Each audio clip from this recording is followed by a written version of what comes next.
Hi there! Hi! I'm Rachel Crandall Crocker, and I'm Executive Director of Transgender Michigan, and I am founder and organizer of the International Transgender Day of Visibility. And I want to share with you. Welcome back to Realize. Our first segment is called Real News, and this is just for stuff that actually happened without any kind of a spin. And then we'll talk about what people are saying about it afterwards. So the first thing we have is the Francis Scott Key Bridge collapse. So that would be one of the top stories of the week. And I'll just read you what the news actually said about it without any outside stuff.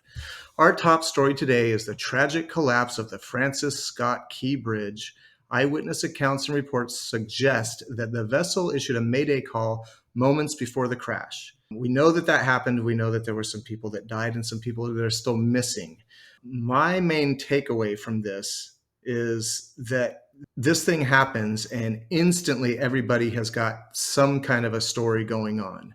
So what kind of stories did you hear? I heard that it was like what happened with 9/11. 9/11. Okay. Yeah. So On purpose. So the conspiracy theories is the part that you heard. Yes. Okay, so I delved a little bit deeper when she told me that. And so I did see the guys with the tinfoil hats, which sometimes we're a part of that crowd, sometimes not. It all depends on the veracity of the claim and if it's even makes any sense or can be substantiated. The other thing that I saw about this was the right wing and the left wing covered it very differently. So you'll have MSNBC, CNN, the people that are just well known for being on the left side, instantly blaming other countries. So they're saying, yes, not a conspiracy from our own government, but definitely something is afoot here. It could be interference from Israel. It could be interference from hackers. It could be this, it could be that, or Russia. So we have that. And then the right-wing media, they go to something else that the right-wing media is always talking about that does have some truth to it. And that is we have this issue where our country has decided that we should be giving people jobs based on attributes other than their skills or achievements. So it's kind of like racism. Like we're going to tell, okay, if this person is Black, they're disadvantaged. So therefore, we have to put them into a position that they couldn't get into because of the color of their skin.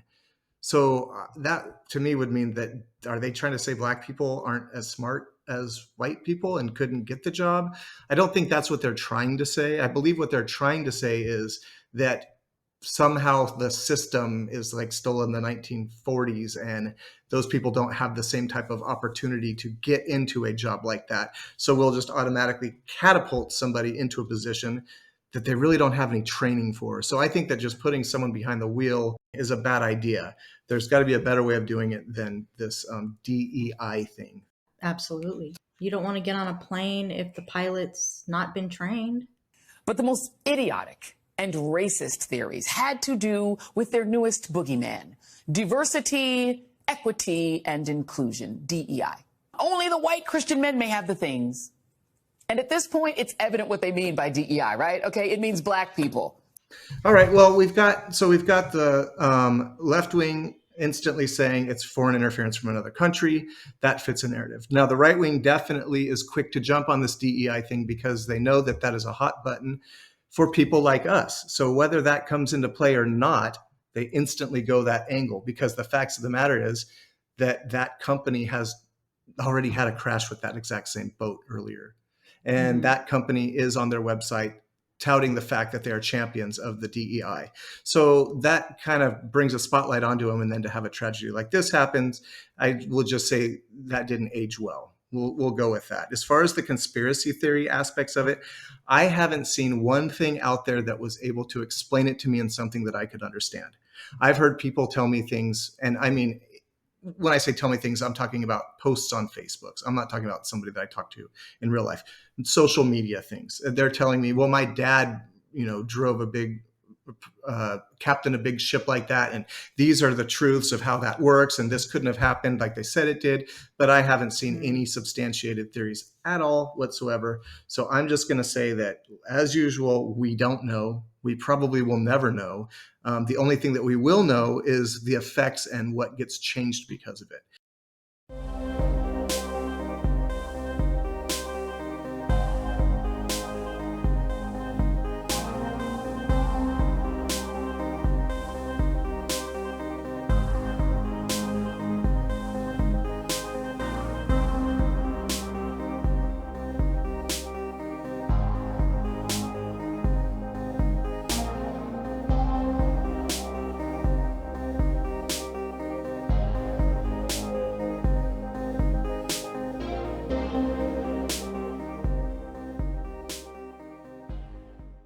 Looking into the media about the boat crash, they're alluding to wanting censorship. And that's one thing I do see from the news a lot. So the first thing that they say is, well, all of the people on the right were saying, oh, they must have taken the vaccine and then the captain passed out from taking the vaccine.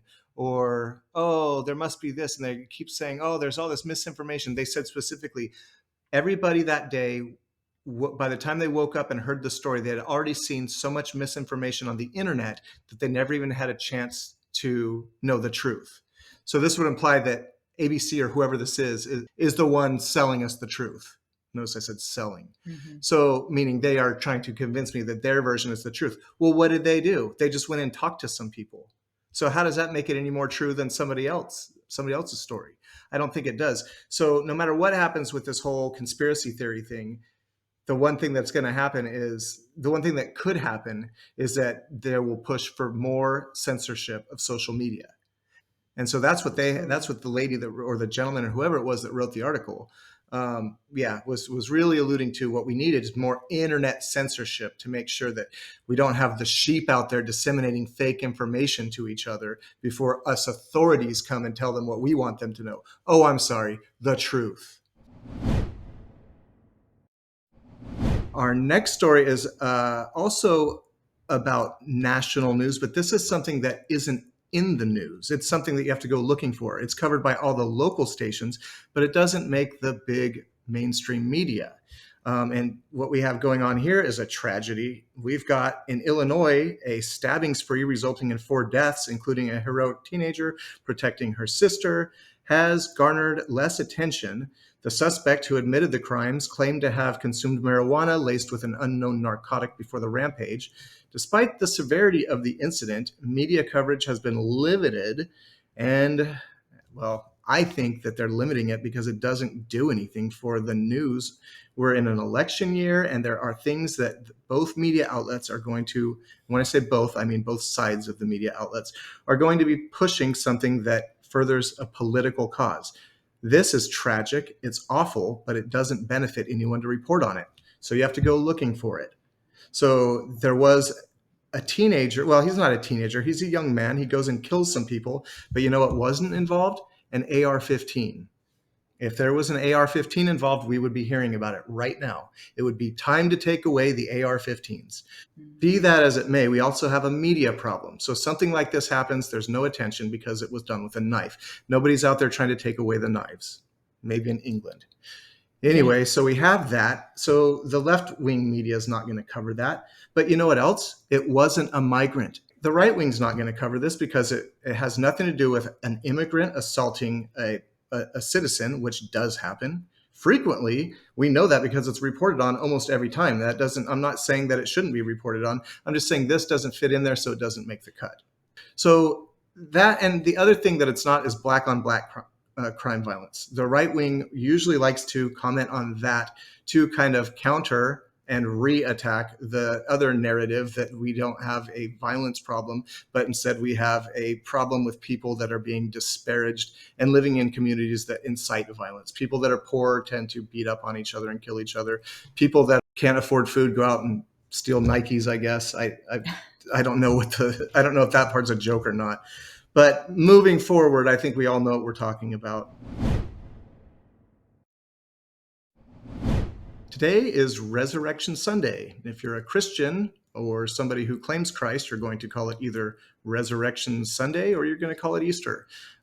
Most of the world that's not Christian or doesn't claim Christ will still celebrate Easter in some way or another. People will go out and do some spring festivities, celebrating fertility, I guess, with bunny rabbits and Easter eggs and things like that.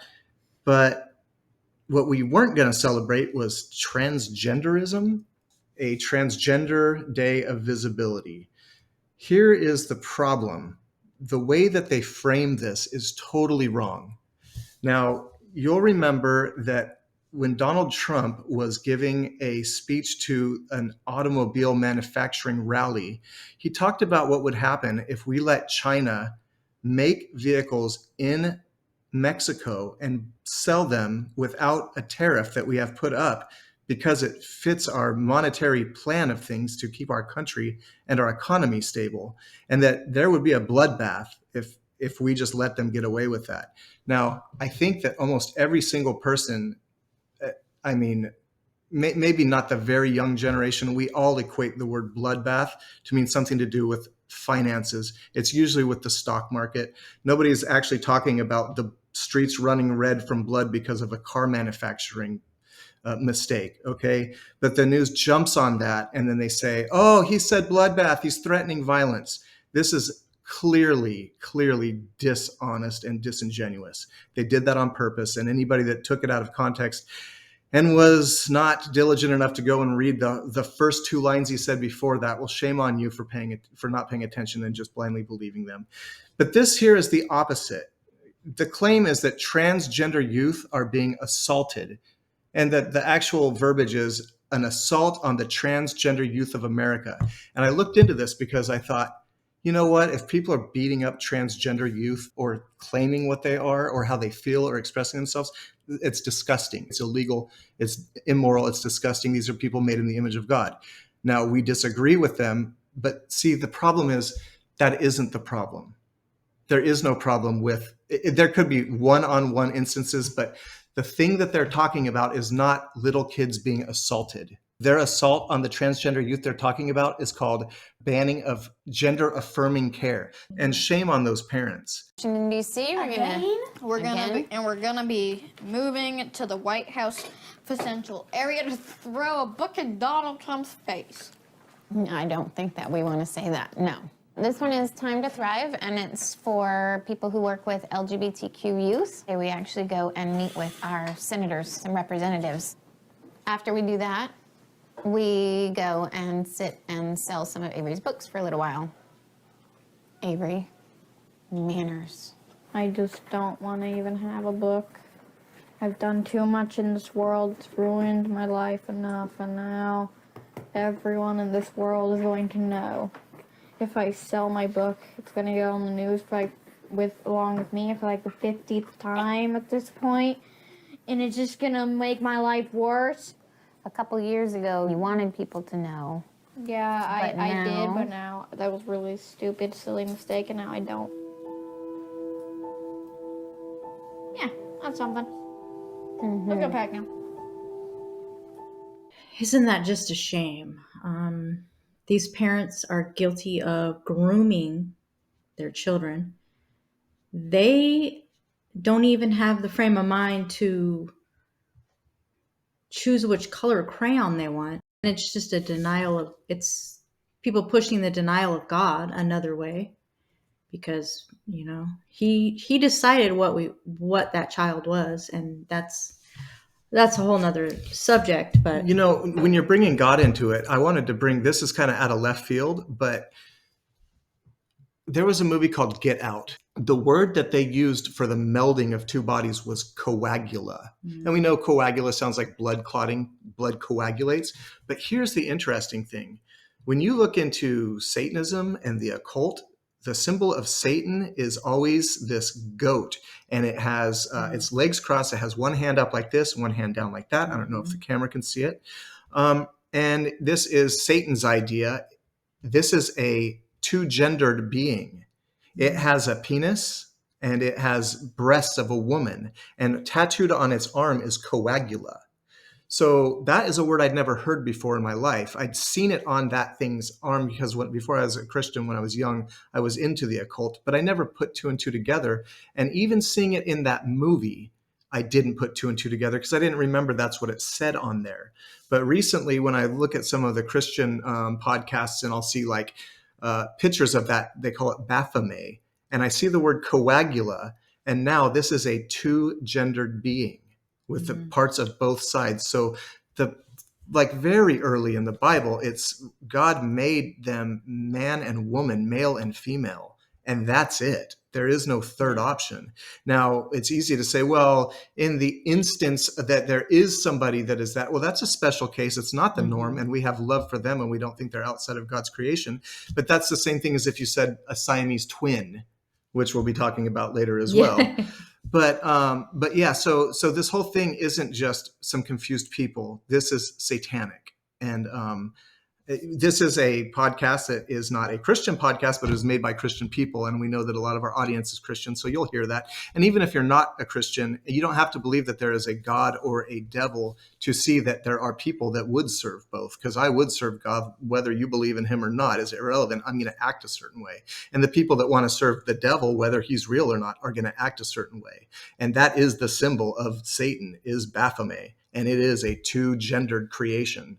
So just something so that I can put on the tinfoil hat now too. Yeah.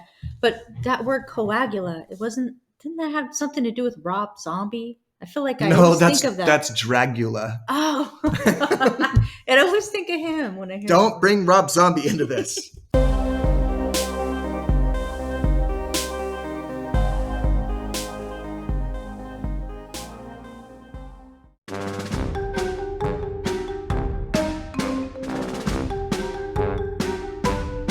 This week in Clown World. All you have to do is open your door, turn on your computer, answer the phone, and you're in it. A fringe political candidate accused of assaulting a TikToker. Now, that's a sad story. This one did make it to the news, and you've probably heard of it.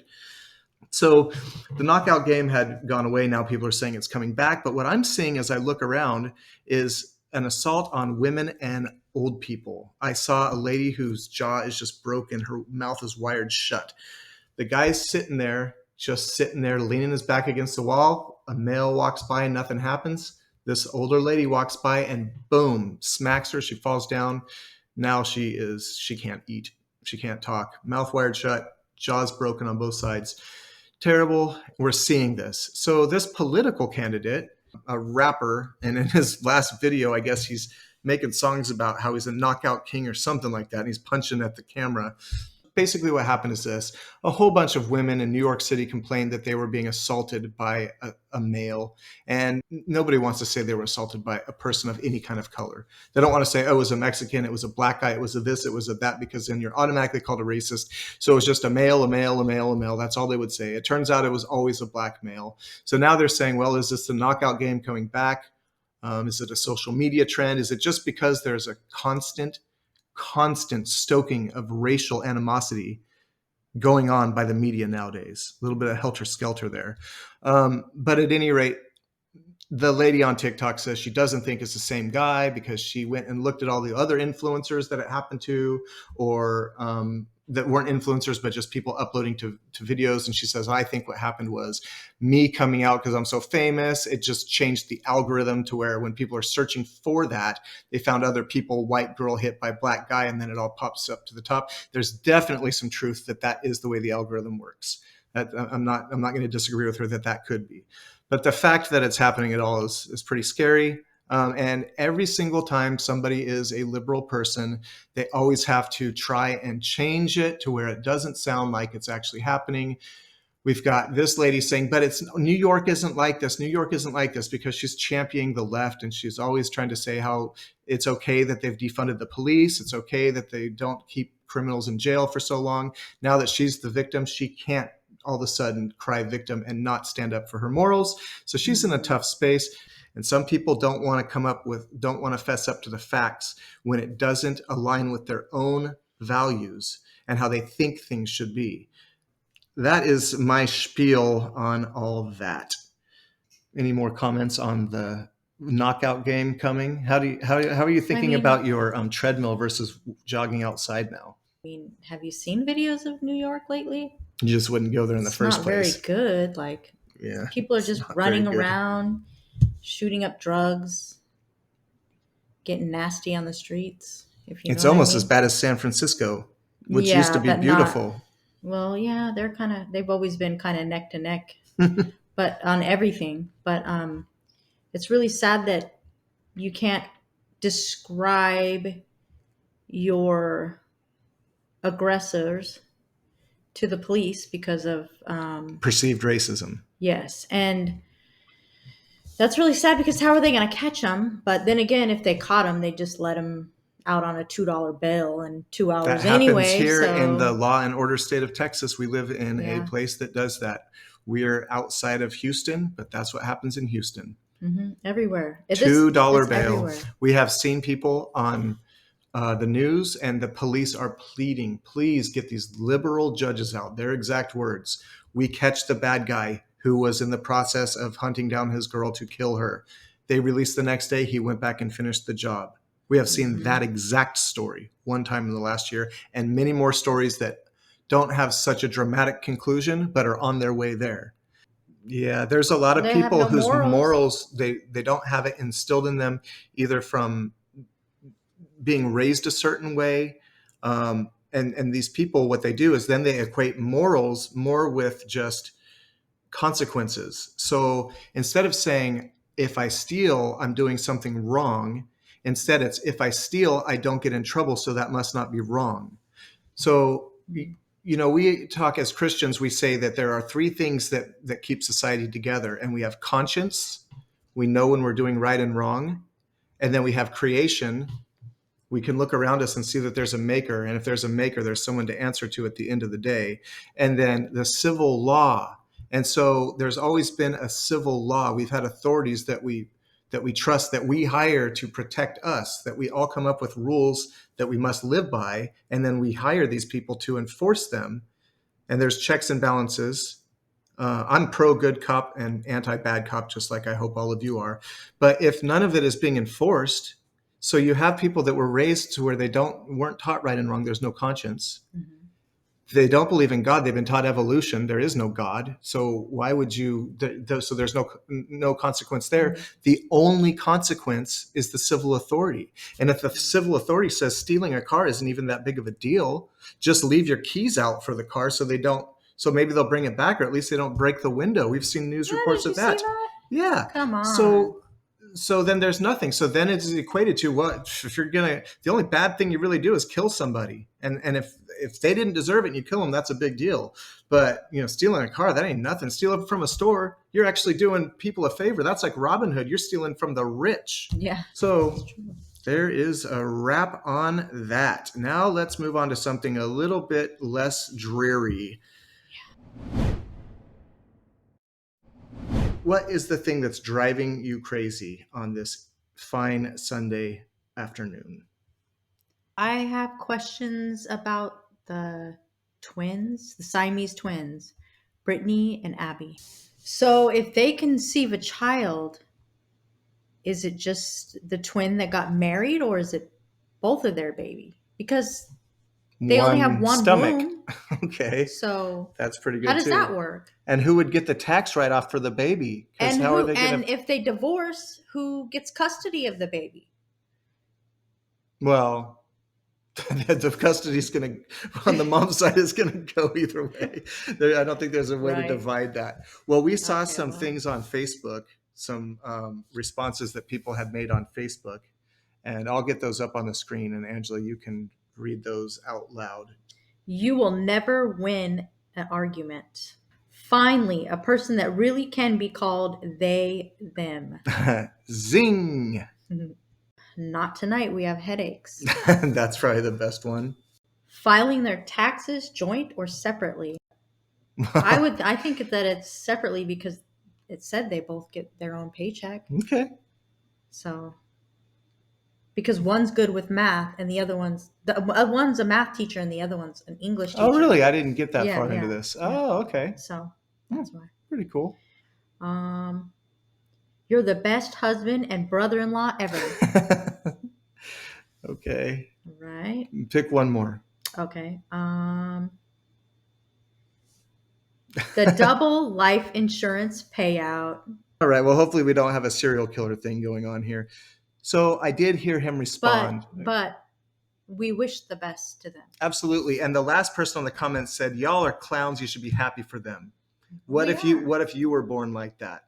Right? We So are, they but should that be. doesn't mean we don't have questions. So and they we put do. themselves out there. Yes. So So one thing that he said at the end, on the last thing he said on social media, was something to the effect of, "If you don't agree with what I'm doing, but you're still paying attention to every move I make, then you're obviously a fan."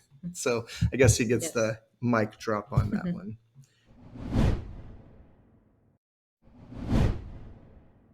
To understand why Christians celebrate the resurrection, you must grasp how salvation works. In the time before Christ, humans lived by ordinances and covenants. Sin cannot be simply canceled out. Its consequence is death. So, when a human sinned, they had to make a sacrifice, transferring the debt of their own sin onto a flawless animal. And then the animal's death would remove the penalty of death. We had covenants and signs of these covenants. For Abraham, the sign of the covenant was circumcision. See Genesis 17:11. And you shall be circumcised in the flesh of your foreskins, and it shall be a sign of the covenant between me and you. This is a sign between God and man, and also a public display that these were God's people. For the children of Israel, who are called the Jews, circumcision and sacrifice continued along with a new law, which had a sign, Sabbath keeping. See Exodus 31:17. It is a sign between me and the children of Israel forever. Now that you understand covenants, sacrifices, and signs, let's talk about Resurrection Sunday. The old law was impossible to keep. No one could keep all 613, and most people cannot even keep the first 10 of the commandments. Jesus told us that it is written, "We shall not murder," but even having hate towards our brother is the same. He said it is written to not commit adultery, but he told us that even looking at someone with lust is the same thing. There's more, but it's more of the same. It was impossible to perfectly keep the law, but it is not right that we would have to keep killing little lambs every time we sin. Remember that for later. Now Jesus, God Almighty, comes to earth and lives the perfect life. He does not sin, although he is tempted in every way, even by Satan himself. Since he has no sin, he is able to die in our place. Most of us know this story. Jesus told us that he did not come to destroy the law, make it null and void, but to fulfill it, complete it. Later in Hebrews, we are told that the law is obsolete and replaced by the new covenant. Jesus' last words on the cross after dying in the place of every sinner in the world that would repent and believe in him were, "It is finished." He had completed the law, living the perfect life that we could not live, and then dying as a never-ending sacrifice for the sins of the world. This is why we call him the Lamb of God. His blood covers our past, present, and future sins. So now he dies in our place, and we can have salvation as a free gift. He is buried, and 3 days later, he arises from the grave, proving that he has the power over death and has defeated it for us as well. That is the story of the resurrection, but there's more. If we are no longer under the law, what law are we under? For those who have received this gift of salvation, we are under two commands which fulfill the entire law: love God and love your neighbor. So if the old covenant is obsolete and we are under the new one, do we also have a sign? Do you need to get circumcised? No, that was part of the old law. We are not saved by that. Do we keep a Sabbath day on Saturday? No, that was for the children of Israel. Okay, then what is our sign? It is baptism, the public display of our faith and the sign of our covenant with him, going under the water as he had gone into the grave, and then rising as he did, showing that we have been changed inside, born again, and have new eternal life. We celebrate the resurrection of Christ after he took the sin of the whole world and gave us eternal life. Have a happy Resurrection Sunday. All right, guys, thank you so much for checking us out and listening to me and Angela and our opinions. We hope to see your opinions in the comments below. We will see you next time on the Realize podcast, and we'll leave you on a high note. Bye-bye. Bye-bye.